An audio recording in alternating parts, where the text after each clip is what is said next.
Yo, what's up? Did you know when Thor, the God of Thunder, was supposed to premiere, he was supposed to be Thor, the God of Dragons, and he was gonna hold a scale-covered Mjolnir? Well, if you did, that's crazy because you're living in my head because I just made that up. But you know it would be cool.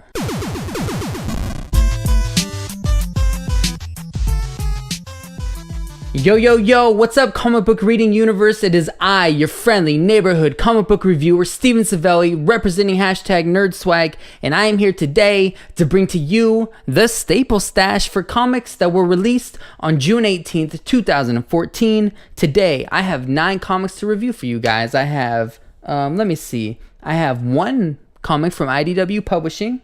I have 1 comic from Image Comics. I have 1 comic from DC Comics, and I have 6 comics from Marvel.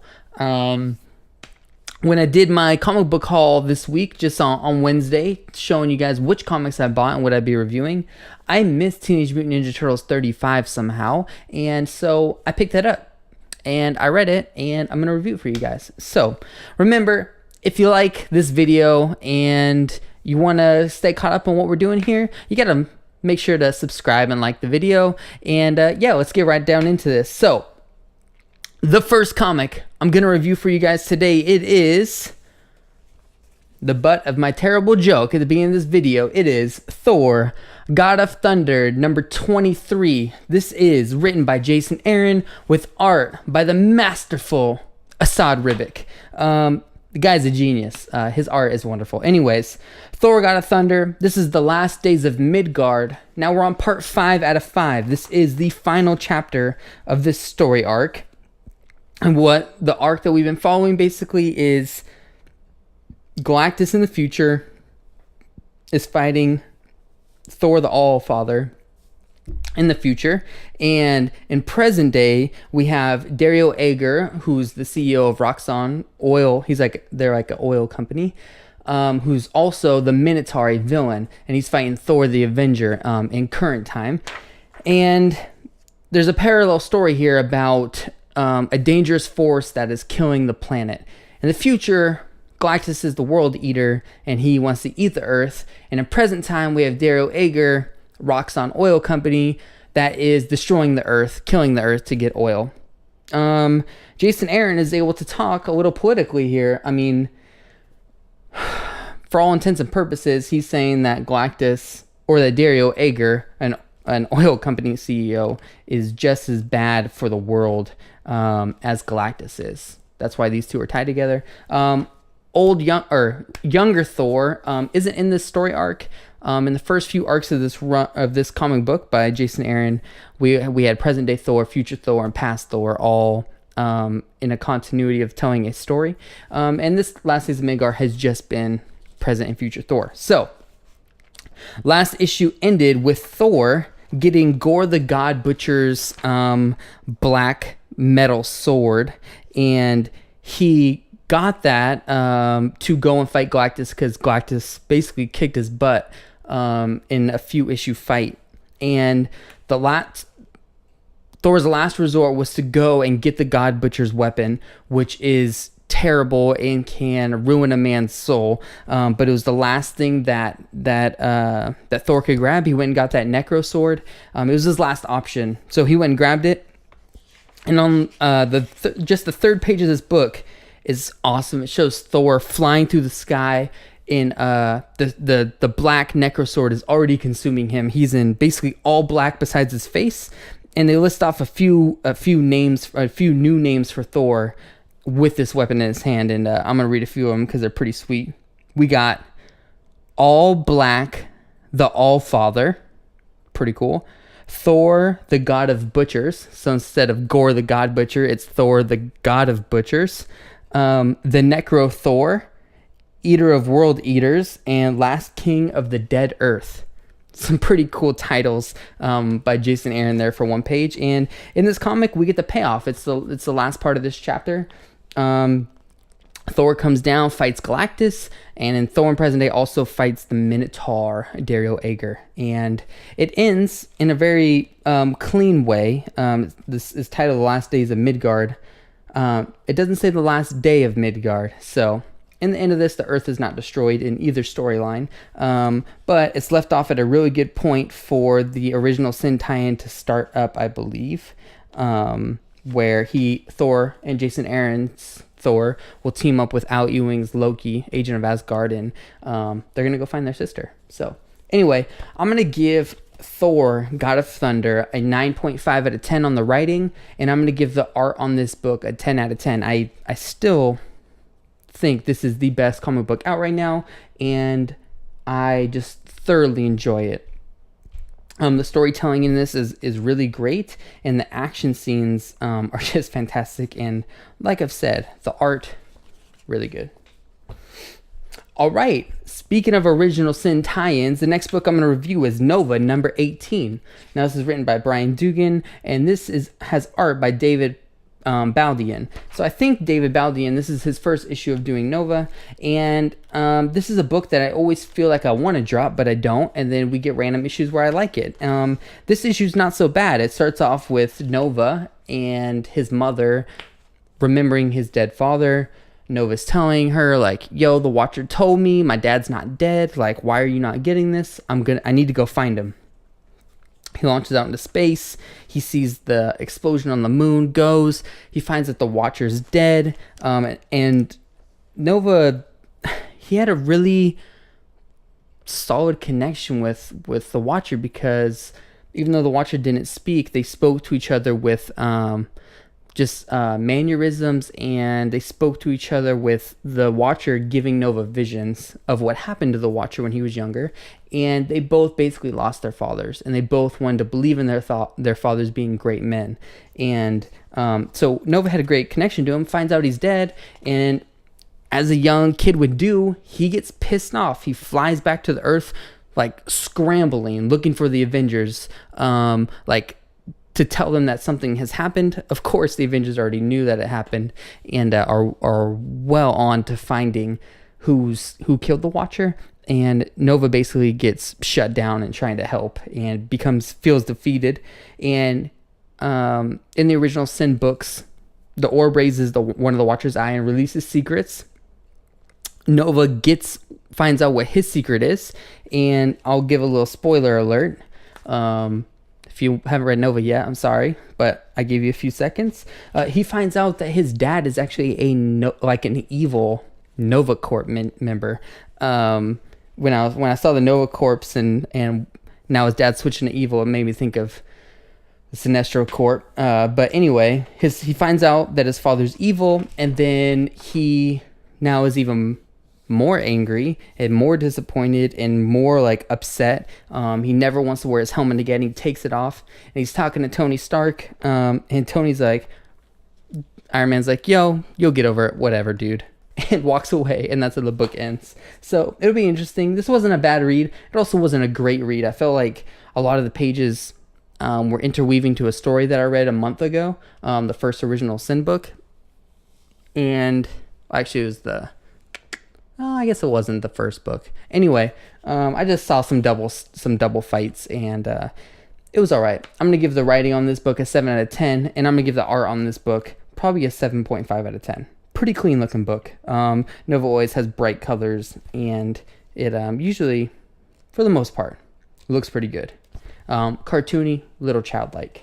All right, next book I'm gonna review for you guys is Daredevil, number 4. This is written by Mark Waid, with art by Chris Samney, and Daredevil continues to be one of the hottest books on the shelves. In the big two, Marvel and DC, I believe this is definitely the second best book out, behind Thor, God of Thunder. Mark Waid kills it on writing Daredevil, and Chris Samney, his pop art style is just really attractive to me. In most books, I don't like that, but in this book, I dig it because he doesn't draw a lot of backgrounds and a lot of fine details, but if you think about it, Matt Murdock is blind, and we're kind of interpreting the story through his perspective, so it would make sense that we don't get backgrounds because Matt Murdock isn't seeing backgrounds at that time.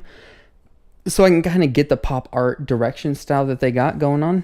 And this issue picks up is kind of, I would say the last part of an arc, with the Shroud and Daredevil chasing the owl.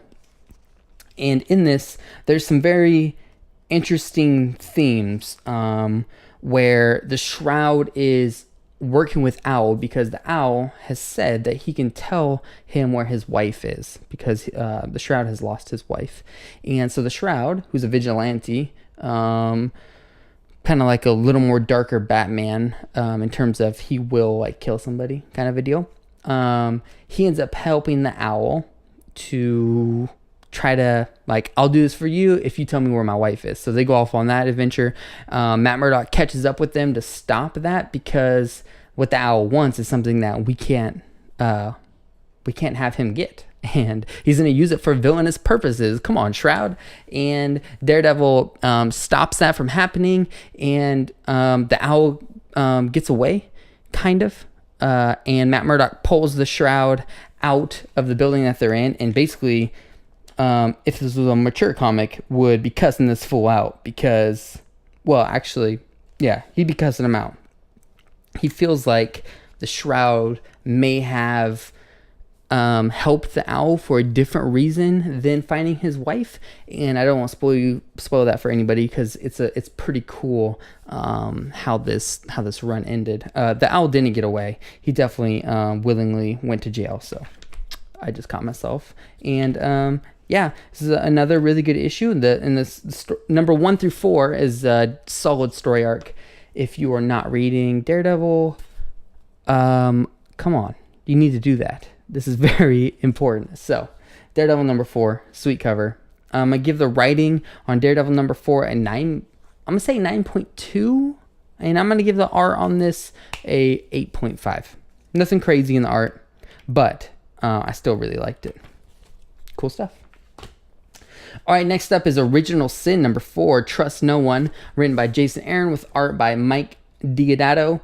And this picks up right after the last issue where Nick Fury was freaking decapitated by the Winter Soldier. The Winter Soldier shoots him and cuts his head off, and the last page of that comic book is Winter Soldier holding Nick Fury's severed head, which was mind-blowing. The whole issue was really, really good, and this one doesn't have as much action in it. It picks up and does a little more dialogue to make concrete plot points, and I can see how people would complain about that, but that is super necessary to telling a good story. Yes, it's cool to have action. Yes, it's cool to have surprises. Yes, it's cool to see characters you don't see very often have important roles, but there still needs to be a story told. That's why these are events. We need stories. If not, they would just be one-shot comics. And I'm glad that Jason Aaron slowed down after 3. He had a little ramp up, a crazy cliffhanger. Now we're going to pace back down, and we're going to come back up, and I'm believing issue number 5, or issues 6 through 8. So it's a little dialogue heavy, plot heavy. Next issue, I'm guessing, will be plot heavy and dialogue heavy again. And this continues to be an awesome espionage mystery thriller. That's what Original Sin is right now. And one complaint about this is that something that happened last issue that was kind of important was kind of backtracked already. And it wasn't actually what we thought it was. And I was excited for what we thought it was. And you guys would know if you've read number 4 what I'm talking about. They kind of skirted around that issue, and a little disappointed in that. But we'll see where that goes, because on the last page, there's another huge cliffhanger that has to do with the last cliffhanger that has to do with the thing that we thought was a thing that's not a thing. I don't know if that makes sense. Hopefully, if you're reading this book, that makes sense. And if you're not reading Original Sin, this is the best event out right now, and you should be reading this instead of Batman Eternal and Future's End. That's all I got to say. All right. Oh, I'm going to give the writing on this issue an 8 out of 10, and I'm going to give the art on this issue a 7.5. 7.5. Nothing crazy. Mike Deodato's doing a really good job again, and they're all over the place. They're in buildings, they're in space, they're in spaceships, they're on other planets, and to do all that different art, they're Doctor Strange and the Punisher in like a different dimension. To do all those different styles of art could be tough, so not a bad job by Mike Deodato. All right, next up, finally, we get some answers in Uncanny X-Men number 22. This is written by Brian Michael Bendis with art by Chris Bachalo. And We're on issue 22, and this has been a huge slow burn. I'm talking about there's been some stuff since like the first, second, third issue where we're finally getting some payoff in Uncanny X-Men. Unfortunately, I'm not too excited about the payoff. We find out why a lot of the mutants' powers aren't as strong as they used to be. We get that answered in here. We get a very specific, exact answer of why Cyclops can't control his optic blast and why Magneto doesn't have as much control over his magnetism. Why Emma Frost can kind of, she's kind of she has weak telepathy right now. So that gets answered in this book, which is super cool. I'm glad that's finally answered. Okay. Then we had this like future looking character, this whole comic book run, sending like futuristic sentinels to attack the X-Men. We find out exactly who that is. Finally, the helmet gets removed. Disappointed with who it is. Kind of pissed off about who it is.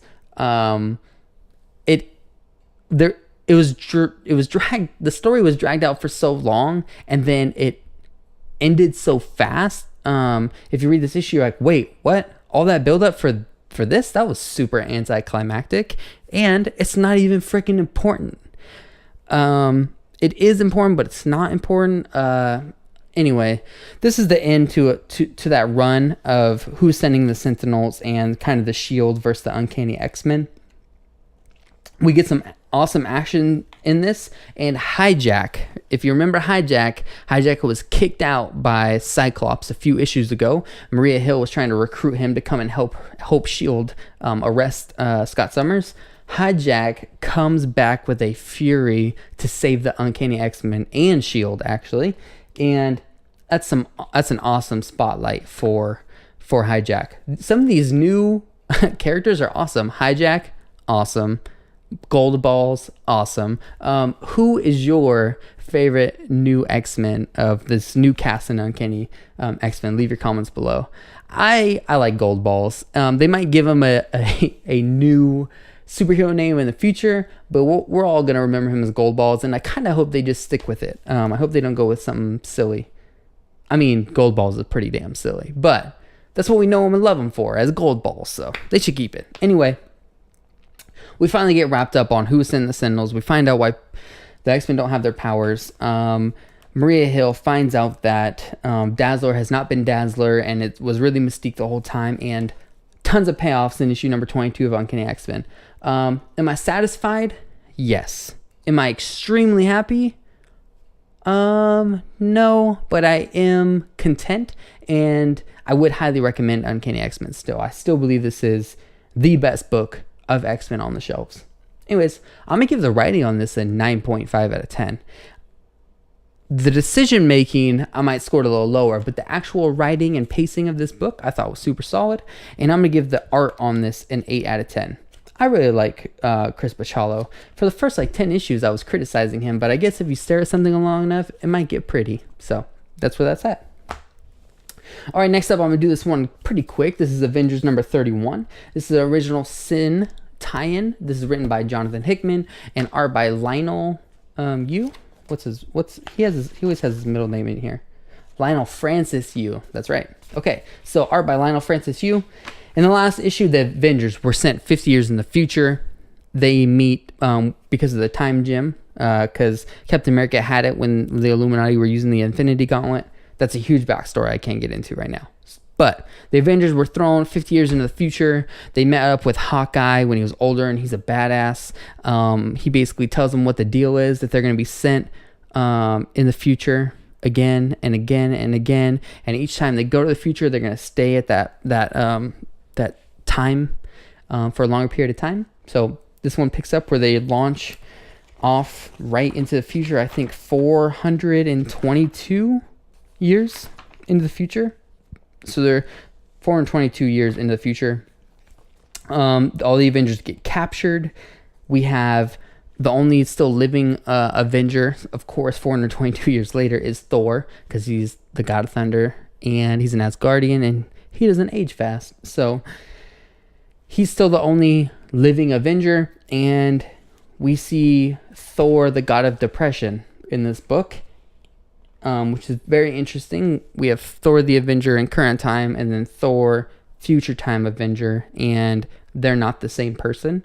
And I can't give away too much else in this book because it would really give away everything since after page 3. Just know that all the Avengers get captured. Thor talks to himself from the future, and at the end, there's more space jumping. They jump 5,045 years in the future. Apparently, Earth is still good. 5,045 years in the future, and it looks like in space there's a Halo ring. So that's interesting. Anyway, if you want to see Halo and Avengers, there's no Master Chief. That would actually make this comic good. I don't see the point of this time travel that Jonathan Hickman's writing. I say it every week. The space-time continuum is getting messed up all the time. And at some point, Marvel's going to have to reset the whole thing. But until then, every book's going to have time travel. And I don't know why Jonathan Hickman is doing it in this book. I don't see the purpose. And hopefully it has to do with the incursions that he's writing in New Avengers. But come on, Jonathan Hickman. You can be difficult and complex if you want to be, but you don't need to be. And it's not like it's hard to understand. It's just pointless is all I'm saying. So, would I highly recommend this book? No. If you haven't read Avengers before, if you read this, you would want to throw it in a fire. So, I'm going to give the writing on this a 6.5 out of 10. And I am going to give the art, though. I am going to give the art on this probably an 8 out of 10. I always like how Lionel Yu draws his characters. They're mildly realistic. I just like all the detail he puts in their faces, and I think he draws faces pretty well. Anyway, that's Avengers 31. Whew! All right, that's it for Marvel. We're going to jump over to my DC book of the week, and I only reviewed one DC book. I keep dropping DC titles because they're not that good. So if you have any recommendations for me for DC Comics, please leave it in the comments below. I would love to get excited about a DC title. But the one I'm reading right now, that's a weekly comic, is Batman Eternal. This is issue number 11. This book sucked. I hated this book. And let me tell you, the art is terrible, and everyone that's complaining about the art is 100% correct. But that's not the problem with this book. This issue is just not good. This is written by John Layman again, and the art on this book is, this is written by Tim Seeley. Sorry, not John Layman. This is written by Tim Seeley, and the artist is Ian Bertram. So the art is weird, right? It looks like an independent book for sure, and I'm guessing because it's around Father's Day that they made a father's book. It's called The Day of the Dads is what the issue's titled. And we have Batgirl avenging her dad. We have Mr. Pennyworth with his daughter. And then we also have Stephanie Brown figuring stuff out about her dad. None of which really has to do with the destruction of Gotham and Batman and where we left off last issue. I just wish there was more structure to this book, and I don't even want to give it more time than it currently has. I just think this issue is utterly ridiculous, and I feel like I am being mistreated as a consumer and reader. What I should do is drop this book and let my money speak for my mouth. Only problem is, this is supposedly the most important Batman book out right now, because this is going to set the precedent for who and what Batman is, even more than the Scott Snyder just Batman run. So I have to kind of read it because, well, one, it's the end-all be-all Batman. Two, you guys are reading it, and I want to be able to review it for you guys. Three, if people are not reading it, I could convince them to not pick it up. And I guess four, for my own pleasure of watching trains collide. So that's Batman Eternal. I'm giving the writing on this book a 5 out of 10, and I'm going to give the art on this book a 3 out of 10. Didn't like it. Don't care. The only cool part about this book was I want Stephanie Brown to be something exciting in the New 52, so hopefully that's what turns out. All right, and the last two books I'm going to review for you guys is, I'm going to do IDW Publishing first. And the book that I'm going to review is Teenage Mutant Ninja Turtles, number 35. I feel like I just reviewed this 2 weeks ago, number 34. So I missed it because I feel like I thought this was a monthly book. Maybe it's not, and I haven't realized it's bi-weekly somehow, but excuse me. Teenage Mutant Ninja Turtles number 35 by IDW Publishing. It's written by Tom Waltz, art by Mateus Santaluco. And last time I reviewed TMNT number 34, I complained and moaned about Casey Jones' story just being dropped, and we spent a lot of time with oh my gosh, why am I going brain dead? We spent a lot of time with April, and we spent time with Angel and Donatello, with Harold, who's building robots and TMNT, or basically turtle robots, and Metalhead basically. And I was kind of mad about the not Casey Jones thing. Anyway, this issue brought me back in. See, if I was reading it in trade, I wouldn't have complained. But this issue, now we pick up with Mike and Raphael, and they're discussing Hob, and Raphael still thinks Hob is a bad guy. Michelangelo is optimistic. He's like, hey man, he could have changed. I know he was evil, but he kind of helped save our lives, and he kind of super helped Leonardo. So you should chill on Hob. And they bought him pizza, and they're going to visit him. Then it cuts to Casey Jones right away. He's at his mom's grave, and he has a flashback to his mom saying that she's proud of him going to college. And then boom, his dad, the Hun, interrupts. And that's what I was loving about this book. I think 3 issues ago, the Hun and Casey Jones had a full showdown. Basically, it was the whole comic long, and it was some awesome father-son dialogue where the Hun was trying to get Casey Jones to join his gang. And we know Casey Jones was never going to join your gang. Come on, dude. Anyway, he interrupts and is like, hey, you still grieving your mom? I knew I'd find you here. It's time to kick your ass. And sicks his gang after his son, which is friggin' ridiculous. So the Hun sicks his game after Casey, and then someone comes and saves Casey from the Hun. And lo and behold, what's exciting is the last issue that I complained about paid off already in this issue. So sometimes I need to just shut up and take stuff for what it is. Angel shows up in her like suit that she got from Harold last issue, and she's like shooting lasers and punching fools, and basically sends the Hun's gang back, and they're all scared, and she saves Casey. So then Michelangelo and Raphael, they finally get to Hobbs' apartment where he's staying, and Michelangelo lures Slash, the big giant turtle. If you don't know Slash, he's the big giant bulky, I don't know what kind of turtle he was, but he's huge.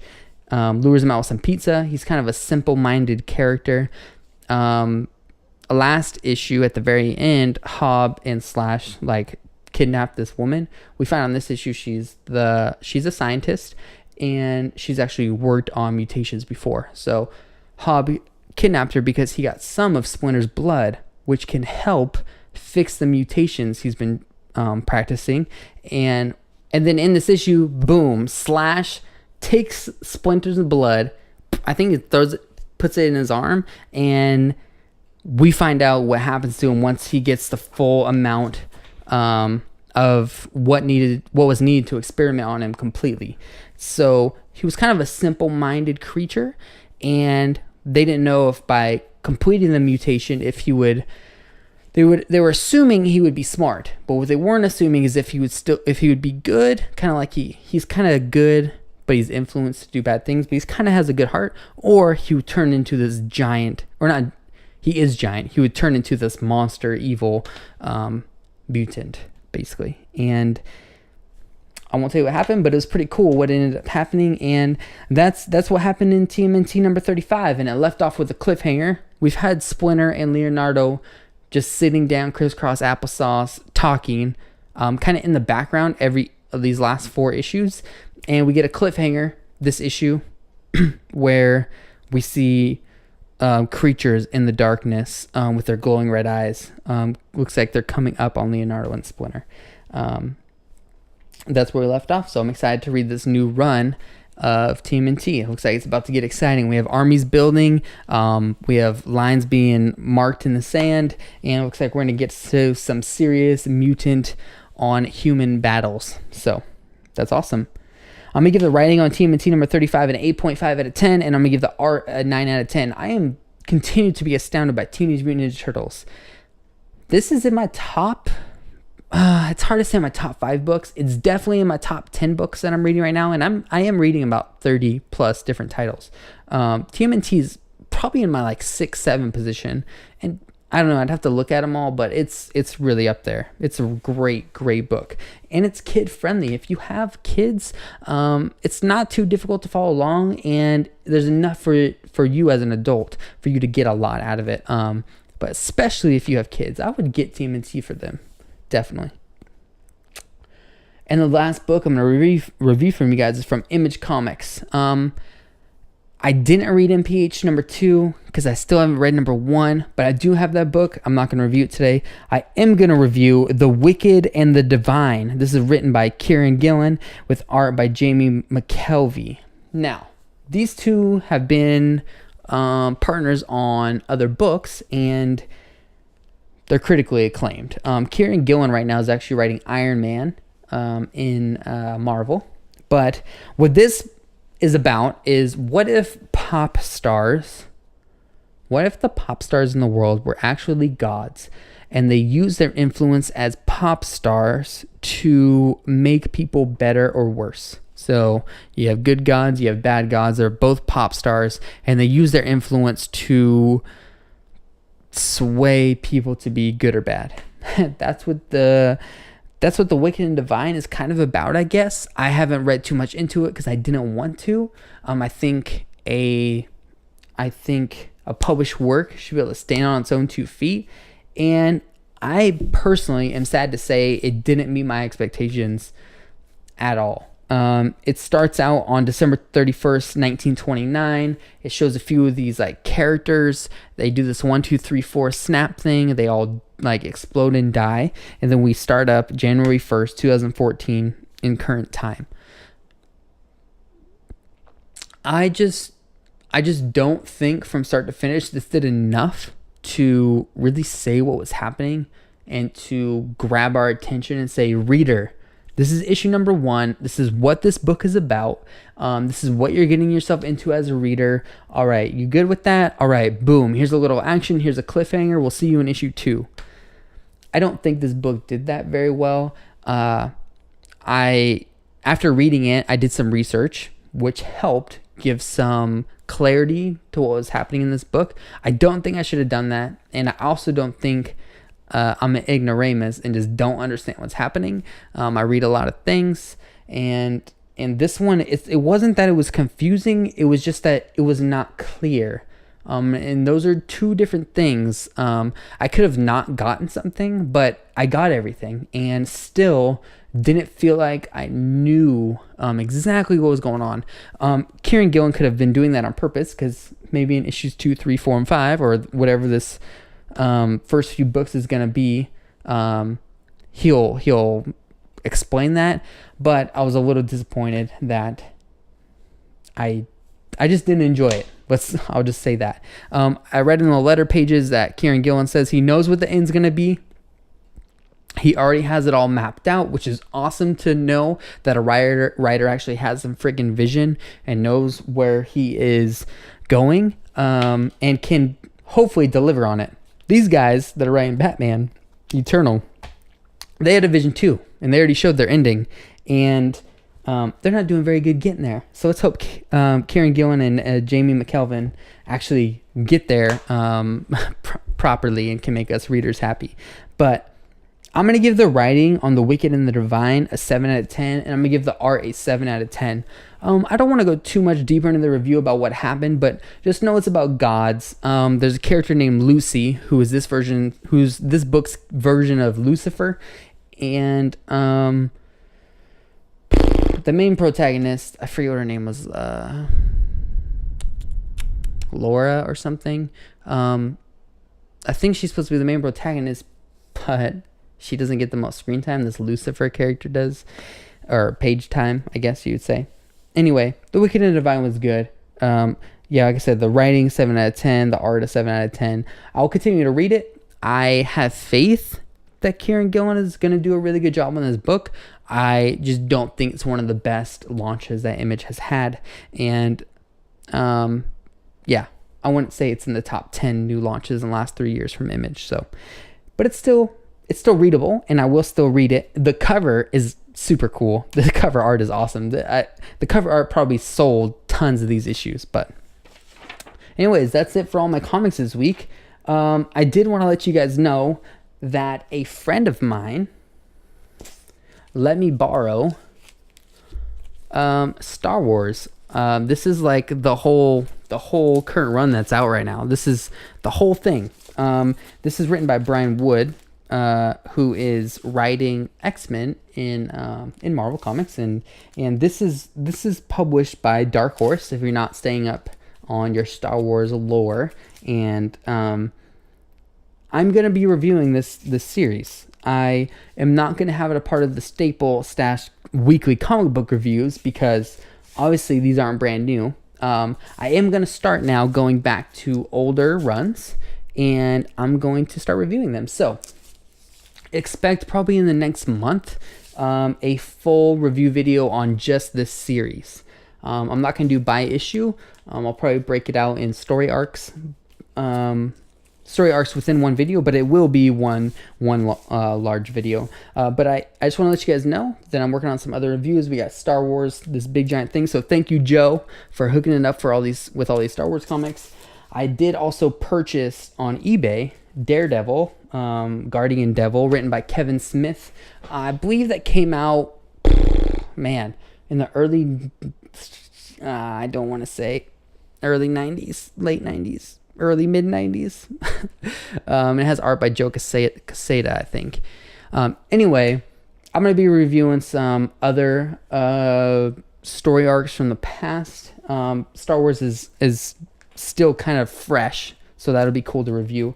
If you guys have any other suggestions of old runs or trade paperbacks, I was thinking about doing like X-Men Days of Future Past, the book, but I'm not gonna be able to get to that because I wanted to do it before the movie came out and totally missed it. But if there are any other old runs that you guys think I could review or you would like to suggest, maybe like Yellow Daredevil or Brightest Day I never read, Dark Reign I never read. Anyway, if you have any suggestions, please leave them down in the comments below. I'd love to read them and do a full review.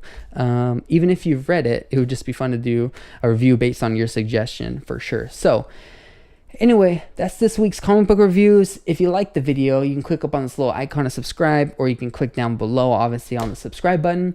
Please like the video if you enjoyed it, because then I know that people are actually liking all the work I put into this production thing here. And leave some comments. Like I say, every video, I'd love to build a community of comic book lovers. I know a lot of you guys out there do your own videos, so leave a comment, give me your suggestions. Put links down below to your videos, and I can check them out, and other people that check out my videos could check them out. And yeah, let's have some fun. Other than that, I'm excited for next week's books. Tons of Image comics. I have The Cowl, I have Deadly Class, I have Trees, and I believe there's like 3 more. Anyway, a lot of comics next week. I think there'll be over 10. So you guys enjoy the rest of your week, and happy reading.